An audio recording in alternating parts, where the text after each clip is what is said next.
सभी प्रभु प्रेमियों को न प्यार भरा राधे राधे। जब वेद व्यास जी ने 70 पुराणों की रचना की लेकिन उनके मन को कहीं शांति नहीं मिली, तब नारद जी वहां आते हैं और नारद जी अपना पूर्व चरित्र सुनाते हैं। नारद जी कहते हैं व्यास जी से कि हे व्यास जी, मैं पूर्व जन्म में दासी का पुत्र था। मेरी माँ झाड़ू पोंछा करके अपना जीवन निर्वाह करती थी। एक समय हमारे गांव में चातुर्मास व्यतीत करने के लिए कुछ संत वहां पधारे और वहां चतुर्मास व्यतीत करने के लिए वहां संत पधारे और वहां के धनी लोगों ने मेरी माँ को संतों की सेवा में लगा दिया। देखिए आजकल सेवा भाव नहीं रहा है, सेवा ही परमो धर्म है। सेवा भगवान को अति प्रिय है, इसलिए प्रत्येक को सेवा का भाव रखना चाहिए, सेवा करवाने का नहीं। जितनी हो सके आप सेवा कीजिए, साधु संत महात्मा गुरुजनों की, माता की, पिता की। हमारे धर्म में कहा गया है मातृ देवो भव, पितृ देवो भव, आचार्य देवो भव। इसलिए हमको सेवा का भाव मन में रखना चाहिए। सेवा भगवान को बहुत, जो व्यक्ति सेवा का भाव रखता है उससे भगवान प्रसन्न होते हैं। तो कुछ एक समय हमारे गांव में कुछ संत चतुर्मास करने के लिए वहां रुके। वहां के धनी लोगों ने मेरी माँ को संतों की सेवा में लगा दिया। ये कौन कह रहे हैं? नारद जी, जो बीड़ा बजाते हुए प्रभु का यशगान कीर्तन करते हुए भ्रमण करते रहते हैं। जब मैं 5 वर्ष का था, मैं कम बोलता था, खेलकूद में मेरी कोई रुचि नहीं थी। मैं अपनी माता के साथ संतों के आश्रम में रहता था, उनके प्रवचन सुनता था। मैं नित्य उनके द्वारा सुनाई भगवत कथा का श्रवण करता था, अर्थात मैं उनके द्वारा कही हुई कथा सुनता था। जब संत होते हैं तो क्या करते हैं? कथा कहते हैं। तो मैं उनकी कथा सुनता था जिससे मेरा मन शुद्ध हो गया। देखिए भगवान की जो कथाएं हैं वो हमारा जो चित्त है, मन है, वो पवित्र करती हैं, उनके चरणों में लगाने के लिए प्रेरित करती हैं। भगवान की कथा मन को, चित्त को शुद्ध करती हैं। इसलिए प्रत्येक जीव को भगवान की कथा अवश्य सुननी चाहिए। जब मैं कथा सुनता था, उनके द्वारा दी हुई कथा श्रवण करता था, तो मेरा मन चित्त शुद्ध हो गया और मेरी भक्ति बढ़ने लगी। देखिए जब कथा सुनते हैं तो मन चित्त हुआ तो भक्ति का वास, भक्ति स्वयं अंदर स्थित हो जाती है। जब चतुर्मास पूरा हुआ तो वे संत जाने लगे। मैंने उनसे कहा कि मैं भी आपके साथ चलूंगा, लेकिन मेरी माता ने रातों रात उनको कहा कि हे भगवान, अगर मेरे जीवन का आधार मेरा केवल पुत्र ही है, क्योंकि नारद मुनि जी के पिता नहीं थे, उनका देहांत हो चुका था। इसलिए माता ने कहा कि हे भगवान, हे संत महापुरुषों, आप अगर इसे ले जाओगे तो मैं अपना जीवन कैसे व्यतीत करूंगी? मेरा जीवन का एकमात्र सहारा मेरा पुत्र ही है, आप इसे मत ले जाओ। तब नारद मुनि जी तैयार हो गए जाने के लिए। प्रातःकाल जब वो तैयार हुए तो वो संत से बोले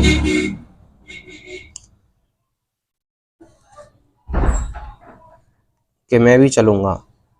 तब संत जी बोले, पुत्र, हमने आपको क्या शिक्षा दी?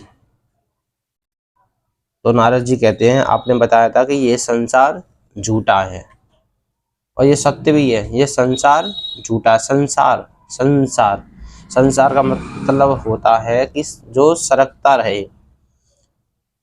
जो असत्य हो, जो झूठा हो। आप देखते होंगे कि लोग कुछ कहते हैं, वो अपनी बात पर नहीं टिकते। संसार में कोई भी चीज सत्य नहीं है, सब असत्य ही है, सत्य है। इसलिए संसार को असत्य कहा गया है। और ये दुखालय है, ये दुखों की खान है संसार। इसलिए संसार में मन ना लगाकर प्रभु के श्री चरणों में लगाना ही श्रेष्ठकर धर्म है। इसलिए हमें संसार में मन नहीं लगाना चाहिए, भगवान के चरणों में ही मन लगाना चाहिए। तो नारद जी बोले, ये संसार असत्य है, परमात्मा ही सत्य है। ये संसार दुखों का खान है। संतों ने कहा बहुत अच्छा, लेकिन माता ही सबसे बड़ा ईश्वर है। आपने ये भी तो शिक्षा दी थी आपको, मातृदेवो भव, पितृदेवो भव और गुरुदेवो भव। गुरुदेव के समान है। पिता और गुरु का स्थान बाद में।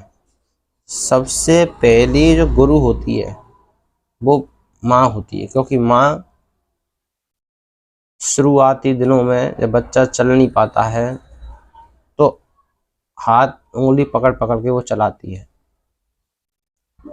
गिरता है फिर चलाती है। तो सबसे पहली गुरु माँ होती है।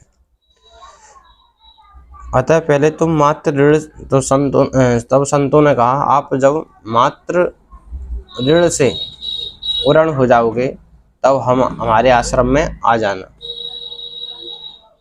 इतना कहकर संत मुझे छोड़कर चले गए और मैं माता की सेवा करता और हरि का भजन करता। प्रत्येक जीव को 10 मिनट ही सही पूरे दिन में भगवान का भजन अवश्य करना चाहिए, क्योंकि मानव जीवन जब मिल जाए तो भजन अवश्य करना चाहिए। आजकल का कलयुग का जीव 4 कामों में ही अपना जीवन निकाल रहा है। वो क्या 4 कार्य हैं? खाना, पीना, सोना और संतान उत्पत्ति करना। ये 4 कार्य तो जानवर भी करते हैं, पशु भी करते हैं। भैंस खाती है, सोती भी है, संतान उत्पत्ति भी करती है। फिर मनुष्य और पशु में अंतर क्या रहा? अंतर सिर्फ इतना ही है, वो अपना कल्याण नहीं कर सकते उस योनि में, और मनुष्य के पास विवेक है, क्या सत्य है क्या असत्य है, वो अपना कल्याण इस जन्म में कर सकता है। इसलिए भगवान को मनुष्य अति प्रिय है, लेकिन मनुष्य अपने कल्याण के लिए ये नहीं सोचता। सभी शास्त्रों में, सभी पुराणों में केवल चिंतन किया गया तो कलयुग के जीवों का एक कल्याण के लिए ही चिंतन किया गया। लेकिन कलयुग के जीवों का दुर्भाग्य है, वो अपने बारे में कतई नहीं सोचता। तो सबसे पहली गुरु माँ होती है। इतना कहकर संत जब चले गए तो नारद जी माता की सेवा और हरिभजन करते हुए अपना जीवन व्यतीत करने लगे। एक दिन मेरी माता गाय दुहने के लिए गौशाला में गई, तभी उनको सर्प ने डस लिया और उनकी मृत्यु हो गई। मैंने उनकी सारी क्रिया की और पुत्र धर्म से निवृत्त होकर मैं वन की ओर जाकर संतों के द्वारा दिए हुए मंत्र से भगवान का ध्यान और चिंतन करने लगा। कुछ समय के बाद मेरे हृदय में स्थित भगवान की मूर्ति लुप्त हो गई, गायब हो गई। तब मैंने घबराकर नेत्र खोले तो पुनः मन को एकाग्र होकर मैंने दोबारा प्रयास किया भगवान की छवि को लाने का, लेकिन वो दोबारा छवि नहीं आई। तभी आकाशवाणी हुई, हे आकाशवाणी हुई, इस जन्म में तुम्हें मेरा दर्शन नहीं होगा, क्योंकि जो तुम्हारी वासना है वो अभी पूर्ण नहीं हुई है। इस शरीर का त्याग करने के बाद तुम मेरे पार्षद बनोगे। ये किसने कहा? आकाशवाणी ने कहा। और तुम्हारी जो स्मरण शक्ति है वो प्रलय के नष्ट होने पर भी सदैव बनी रहेगी। बस फिर मैं भगवान का नाम स्मरण करता हुआ पृथ्वी पर विचरने लगा। एक दिन काल मेरे सामने आया और मेरी देह पृथ्वी पर गिर गई और मेरी मृत्यु हो गई और मैं भगवान का पार्षद बन गया। हे व्यास जी, ये सब ईश्वर की कथा का ही प्रभाव है जो मैं भगवान का पार्षद बना, क्योंकि मैंने भगवान की कथा श्रवण की, संतों का झूठी प्रसादी खाई, इससे मेरा मन चित्त पवित्र हो गया और मैं पार्षद बना। संतों के संग और सत्संग का प्रभाव ही है, इसलिए आप जीवों को सरल और सरस प्रतीत हो ऐसी रचना कीजिए। व्यास जी ने कहा, नारद जी मैं क्या करूं, आप मुझे मार्ग दिखाइए। नारद जी ने बोला, व्यास जी आप तो विस्तार करने में सक्षम हैं, निपुण हैं, तभी तो आपका नाम वेद व्यास है। वैसे वेद व्यास जी का नाम कृष्ण द्वैपायन है, लेकिन उन्होंने वेदों का विस्तार किया तो उनका नाम वेद व्यास, व्यास मीन्स विस्तार करना, उनका नाम वेद व्यास हुआ। तो व्यास जी ने कहा, नारद जी मैं क्या करूं, आप मुझे मार्ग दिखलाइए। नारद जी ने कहा, व्यास जी आप तो विस्तार करने में सक्षम हैं, आप अतः नारायण ने जो ब्रह्मा जी को और ब्रह्मा जी ने मुझे अनन्य स्नेह के कारण प्रदान की, वही कथा मैं आपको सुनाता हूँ। तब नारद जी ने उनको 4 श्लोक में भागवत के श्लोक सुनाए। तब वेद व्यास जी ने अंत होकर भगवान की लीलाओं का ध्यान में रखते हुए 4 श्लोक से 18,000 श्लोकों में परिणत कर दिया। और तब ये श्रीमद् भागवत कथा कलयुग के लोगों के लिए ही रचना हुई। इसका वेद व्यास जी की ये आखिरी लिखित रचना है श्रीमद् भागवत कथा। श्रीमद् भागवत कथा जीवन में एक बार अवश्य सुननी चाहिए। जिसने भागवत कथा अपने जीवन में नहीं श्रवण की, उसका जीवन गधे के समान ही है। ये भागवत में कहा है, हम यो नहीं कह रहे हैं बात बनाकर, ये स्वयं भागवत में लिखा हुआ है।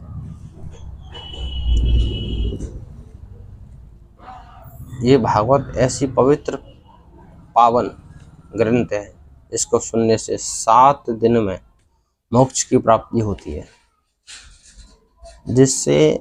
इससे आप जो भी कुछ मांगोगे वो आपको सब कुछ मिलेगा, लेकिन शर्त श्रद्धा और विश्वास। जब तक आपको श्रद्धा और विश्वास नहीं होगा, आपको ये कथा लाभ नहीं देगी। इसलिए जब आप कथा सुने तो इस पुराण पर श्रद्धा और विश्वास रखना अत्यंत आवश्यक है, क्योंकि जहाँ विश्वास है वहीं भगवान है। तो ऐसी है श्रीमद् भागवत कथा। आज हमने नारद जी का पूर्व चरित्र सुनाया, और इसको सुनने से देखो आप जो कुछ मांगोगे, ये कथा बड़ी ही गोपनीय है, लेकिन इंसान इसको समझता नहीं है। इस कथा को बाबा भोलेनाथ कहते हैं, सुनते हैं, जपते हैं। सुखदेव जी ने सुनाई थी। इस कथा को सुनने के लिए कलयुग के प्राणियों के लिए छूट है, लेकिन देवताएं हम कलयुग के देवताएं मनुष्य जीवन मिल जाए ऐसा वो तरसते हैं। जब हम कथा सुनते हैं, अगर मन में भाव बना लें कि हमको ये कथा सुननी है, तो हमारे पितृगण में, पितृलोक में हमारे जो पूर्वज हैं वो नाचने लगते हैं। इस कथा से आप जो भी मांगोगे वो सब मिलेगा। अगर जो दरिद्र है और वो कहे कि मैं धनवान हो जाऊं, तो वो धनवान बन जाएगा। रोगी है वो निरोगी काया प्राप्त होगी। संतानहीन है उसको संतान प्राप्ति होगी। रोगी है उसको निरोगी काया प्राप्त होगी। और जिसे कुछ नहीं चाहिए उसको ही सब कुछ मिलेगा, उसको ही सबसे ज्यादा मिलेगा। क्या मिलेगा? अनपत्यो मोक्ष कामाम शरणो यक्ष कथा मम, उसको ही मोक्ष प्राप्त होगा। जो फल त्रेता युग में, सतयुग में, अन्य युगों में तपस्या के बल पर नहीं मिलता था, वो केवल कलयुग के प्राणियों के लिए भगवान ने कृपा करके श्रीमद् भागवत ग्रंथ को दिया, जो 7 दिन में मुक्ति प्रदान करता है। इसको अवश्य ही सुनना चाहिए। एक दिन नहीं, सदा सेव्या श्रीमती भागवती कथा, इसको निस दिन सुनना चाहिए। ऐसी है ये पवित्र पावन कथा। दरिद्र क्षय रोगी पाप कर्म निर्वाह अनपत्य मोक्ष कामाम शरणो यक्ष कथा मम। ये भागवत जी का इस दरिद्र है जो, उसको धनवान बन जाएगा। रोगी है उसको निरोगी काया प्राप्त होगी। जिसको कुछ नहीं चाहिए उसको क्या मिलेगा? मोक्ष। इसलिए भागवत कोई सरल विषय नहीं है। भागवत बड़ा ही गोपनीय विषय है। जब जन्म जन्मांतर के पुण्यों एकत्रित होते हैं, जब भागवत सुनने का सौभाग्य प्राप्त होता है। कोटि जन्म समुत्थेन पुण्य नेव तु लभते भाग्योदयन बहु जन्म समर्जितेन सत्संग च लभते पुरुषो यदा वे। जब जन्म जन्मांतर के पुण्य एकत्रित होते हैं तब भागवत सुनने का सौभाग्य प्राप्त होता है, ऐसा इसमें लिखा हुआ है। इसलिए हमको अपनी जीवन का लक्ष्य ध्यान में रखकर हमको इस कथा को सुनना चाहिए। ये कथा 7 दिन में मोक्षदायिनी है। भागवत जी की आरती में कहा गया है, ये अमर ग्रंथ, ये मुक्ति पंथ, ये पंचम वेद निराला, इसको सुनने से मोक्ष की प्राप्ति होती है। सभी प्रभु प्रेमियों को मेरा प्यार भरा राधे राधे।